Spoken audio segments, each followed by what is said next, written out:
అన్నా నమస్తేనా, అన్వేషణ అన్నా నమస్తే. రోజు చూస్తుంటా నీ వీడియోస్, చూసి చూసి అసలుకి అబ్బా దేశభక్తి పొంగిపోయేది. అరే నువ్వు చెప్పే జనరల్ నాలెడ్జ్ టిప్స్కి అబ్బా ఏమనుకున్నా నేనైతే. నీ అంటార్కిటికా వీడియోలు చూసి నేను పిచ్చి లేచిపోయా. అరే అసలు పెద్ద టీవీలో పెట్టుకొని నేను అక్కడుండి చెప్పానేమో అన్నంత ఫీల్ అయ్యా. ఇది ఒక ఫ్యాన్గా నేను నీకు చెప్పేది. ఇప్పుడు నేను ఫ్యాన్గా కొన్ని విషయాలు చెప్పాలి, ఎందుకంటే ఫ్యాన్ కదా కాబట్టి ఇంకా కొన్ని విషయాలు చెప్పాలి. ఇప్పుడు మితిమీరిన ఉత్సాహం మొదటికే మోసం, ఆ విషయాన్ని నువ్వు గమనించాలి.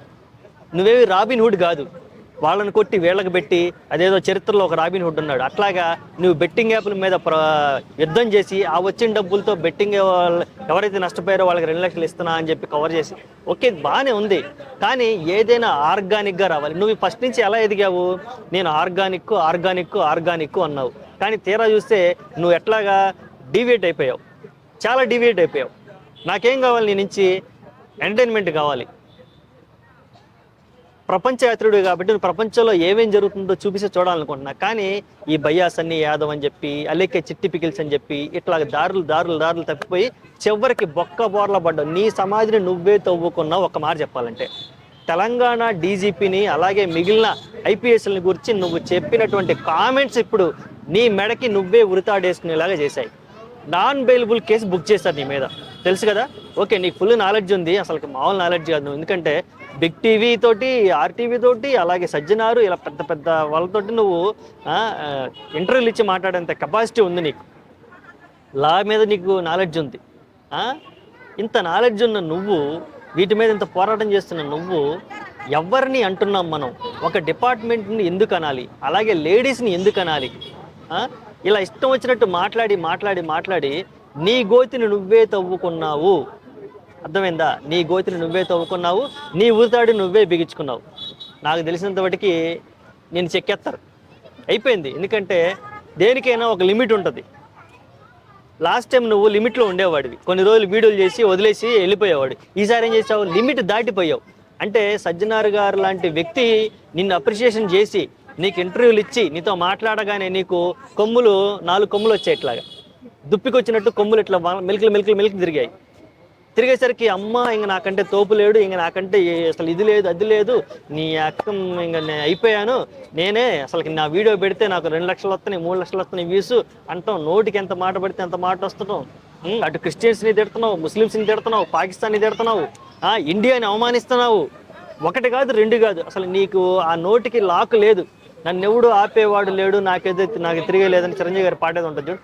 ఆ రేంజ్లో నువ్వు రెచ్చిపోయి నీ సమాధిని నువ్వే తవ్వుకొని నీ ఉరితాడు నువ్వే బిగించుకున్నావు. ఎప్పటికైనా మారి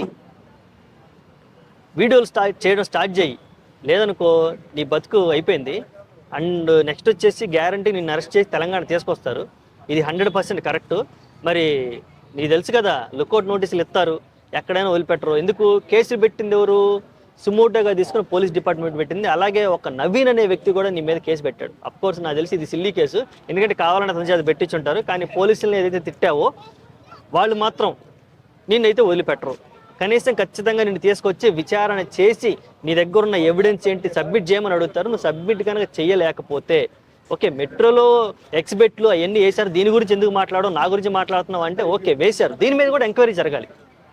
అసలుకి ఒక బెట్టింగ్ ప్లాట్ఫామ్ని ఒక మెట్రో రైలు మీద ఎందుకు వేయడం జరిగింది, దాని వెనక ఎంతమంది ఉన్నారు, పర్మిషన్స్ ఎవరిచ్చారు, ఎంత డబ్బు చేతులు మారింది, దీని గురించి ఓకే నువ్వు రేజ్ చేసిన పాయింట్ ఓకే, కానీ పాయింట్ రేజ్ చేసిన విధానం ఏంటి, అది కరెక్ట్గా లేదు కదా. ఇప్పుడు తల్లిని అవమానిస్తున్నావు, దేశాన్ని అవమానిస్తున్నావు, డైరెక్ట్ డీజీపీలని తిడుతున్నావు, ఐఏఎస్లను తిడుతున్నావు. నీకున్నారు సబ్స్క్రైబర్స్, ఎంతోమంది ఉండుండొచ్చు.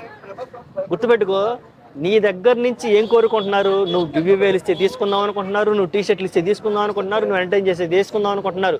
కానీ ఒక్కసారి నువ్వు అదపాతడానికి పడిపోతున్నప్పుడు అందరూ వచ్చి తలావు చేయించి, అందరూ వచ్చి తలావు కాలేసి నిన్ను తొక్కి లోపల తొక్కేవాళ్లే. కానీ అరే నేనున్నారా బాబు నీ కోసం, నేను చేయందిస్తారా బాబు, నువ్వు చేసింది కరెక్టేరా అని వచ్చి ఎవ్వడు నీకు చెయ్యందించాడు. ఇంత చిన్న నాలెడ్జ్ నీకు లేదని నేను అనుకోను. అయినా సరే ఉండి కూడా నువ్వు ఇలా బిహేవ్ చేస్తున్నావు అంటే నీ గౌరవజనం ఏ రేంజ్లో ఉందో నాకు అర్థమవుతుంది. మామూలుగా లేదు నీ గౌరవజనం, చెక్కేస్తారు నిన్ను. కాబట్టి దయచేసి నేనేమనుకుంటున్నానంటే, ఈ వీడియో ఎందుకు చేస్తున్నా అంటే కనీసం క్షమించమని అడుగు. సడన్గా తప్పు అయిపోయింది, అనాలోచితంగా చేశాను అని చెప్పి ఎమర్జెన్సీగా ఒక వీడియో రిలీజ్ చేస్తే కనీసం నీ శిక్ష తగ్గే అవకాశం ఉంది అని నేను అనుకుంటున్నాను. లేదు నేను పట్టుకున్న దానికి లేదు నేను పట్టుకున్న కుందేలకి 10 కాళ్ళు అంటావా, అంతే ఉండు, తీసుకొచ్చి నిన్ను చెంచలగూడ జైల్లోనో లేదంటే చర్లపల్లి జైల్లోనో 100% పెడతారు. దీన్ని ఖచ్చితంగా నువ్వు ఫేస్ చేయాల్సిందే.